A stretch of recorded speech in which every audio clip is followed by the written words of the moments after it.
YouTube. Boxing fans all over the world. It's your boy Real Talk Boxing back at you again. Hope y'all had a blessed day, man. Tomorrow, I get my stitches out. Boy, I'm ready because it's really itching.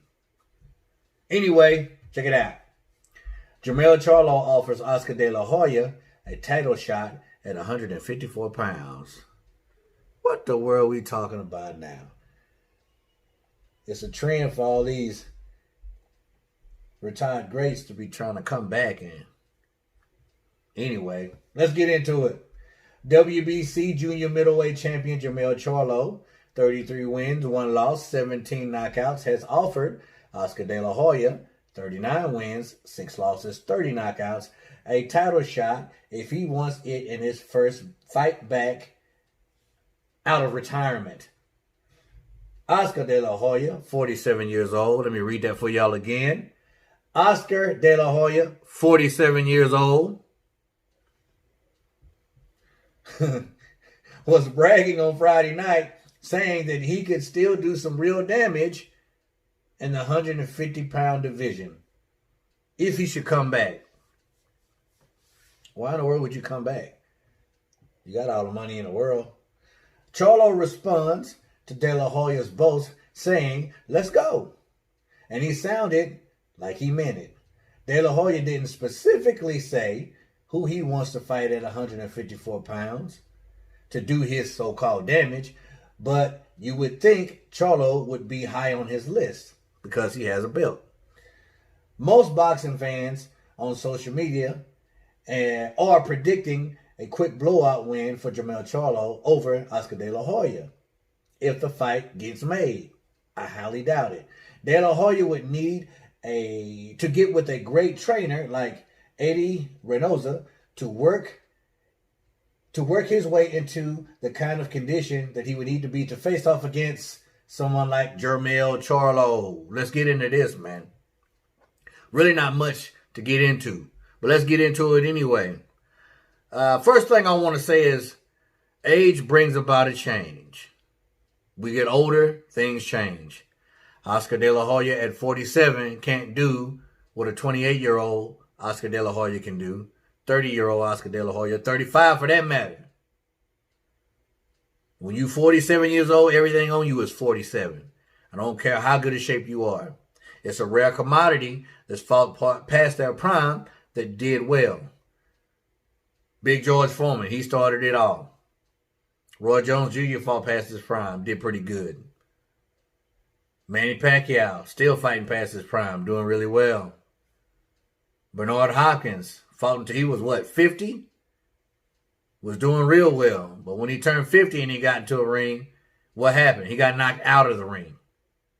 So you have to understand, a lot of times when you hear these retired greats saying that they want to make a comeback, it's really not what we think. I mean, they might have intentions to get back into title contention, but when it's all said and done, it's just not feasible. You know, you got Mike saying, I will do exhibitions, which I think is cool. I think that they should have a league, a retired great league, where fighters of a certain age fight other fighters of a certain age and keep it like that, exhibition-like. Because what's the first thing we think about when you hear a retired great saying that they're going to come back? We start making fantasy fights. The first thing we say is, I wonder how he would fare against champions now in his division. Not very well. You see, De La Hoya, he's been retired for 12 years? His last fight, remember who he fought, right? At a catch weight, 145 pounds. He went in depleted and dehydrated, but he had to have the fight. He fought Manny Pacquiao, y'all. Pac-Man. And what did Manny do to him? He picked him apart. He took his lunch money. He picked him like a 6-year-old child picked their nose. De La Hoya was the big booger. Manny Pacquiao was the finger. Manny Pacquiao did this. He picked him, and then he flicked him off his finger. Picked him, and flipped. You see that flick? Flicked him. Pick and flick. That's what he did. Ran into the straight left hand all night. There was nothing De La Hoya could do. Nothing. He didn't have no answer for it. And in my previous video, my last video, I said, you're only as good as your last fight. That wasn't a good fight, y'all. Now, Oscar De La Hoya in his prime against Jermell Charlo, I believe he would take him. And I do somewhat believe De La Hoya when he says I could still do some serious damage in the 154-pound division. Yeah, if you fighting fighters ranked 20 or more, you could have a smorgasbord with ranked 20 fighters or more, but top 10, doubt it. Top 3, no way. Stick with 20 or more, and you good, De La Hoya. But here's the thing. He didn't specifically say I'm coming out of retirement. He just says, hey, I can do damage. But what do we do? What do the spectators and the viewers and the fans do? Oh, he coming out of retirement. And honestly, if I was Jermell Charlo, I wouldn't even make that offer. The dude's young, strong, in his prime, got a belt. But, then again, Oscar De La Hoya was his old boss.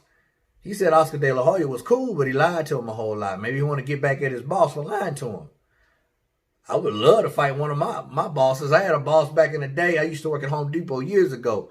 His name was Johnny Jensen. Real short dude, man. He had short man syndrome. He was always talking trash, real arrogant. I'd love to get a crack at him, take his lunch money, just like Jermell Charlo would take Oscar's lunch money. But why in the world would a fighter like Oscar De La Hoya, who's probably a billionaire, want to come back and train and put himself through hell, put himself through torment to get in boxing shape again anyway? Why? Marvin Hagler said it best. It's hard to get up and do road work when you're sleeping underneath silk sheets. De La Hoya probably got silk sheets, satin sheets, rayon sheets, Egyptian cotton sheets, sheets made out of freaking fishnet. He got the money. The dude's probably a billionaire. So why would you want to do that? Especially when you're dang near 50 years old. Why would you do that? I just don't see it. I just think De La Hoya is just talking. And that's just it. He's talking. And I just wouldn't put that out there if I was Jermell Charlo. And them Charlo brothers, man, they some decent fighters, but they emotional. Like, they always mad. Like, every time you see them, they mean mugging. They always think you see Jermell Charlo or his brother, and they looking at you like this. Looking at you up and down. Like they got a chip on their shoulder. I remember they were doing an interview one time, and the interviewer was like, man, y'all seem really, really, hostile and upset about something. What's the deal? And they were like, what? Because I'm a savage. I'm like, whoa, Twin Charlo, chill. What's the deal? But look, I don't know their hardships. I don't know what they had to overcome and deal with in their past till now. Might be a reason why they have a chip on their shoulder, but they real emotional guys, you know what I'm saying? But I just wouldn't put that out there.